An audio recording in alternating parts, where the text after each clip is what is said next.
We are hour choice. তোমার নিজের পছন্দ।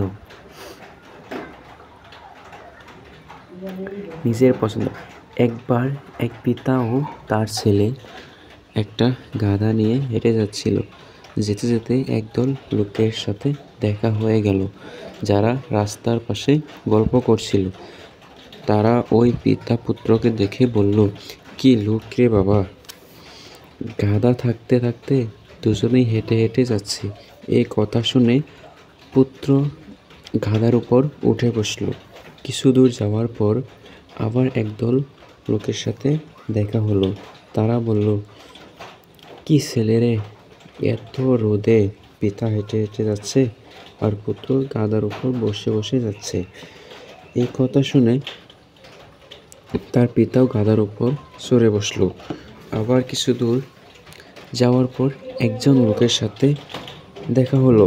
লোকটি রীতিমতো রেগে গিয়ে বলল, আচ্ছা আপনারা কি লোক মশাই, এরকম একটা ছোট্ট গাধার উপর দুজন চড়ে বসেছেন?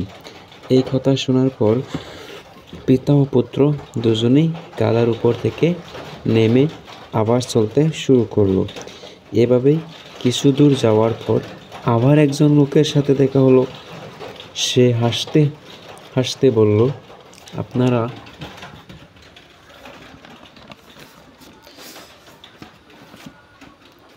পাগল নাকি?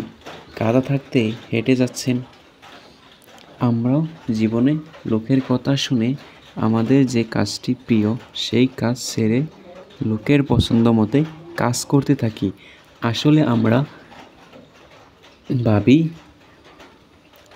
আমাদের প্রিয় কাজটি করলে লোকে কি ভাববে, আর তার জন্যই আমরা ঠিকমতো ওই কাজটা করতে পারি না। আসলে লোকের স্বভাবে হচ্ছে কথা শোনানোর। সে তুমি যে কাজই করো না কেন, তাই লোকে কি ভাববে এটা না ভেবে তোমার যেটা পছন্দ সেটাই করো। আমাদের সমাজের সবথেকে বড় সমস্যা কি বলবে লোক, তাই লোকের কথা কান না দিয়ে নিজের পছন্দ মতে কাজ করবে।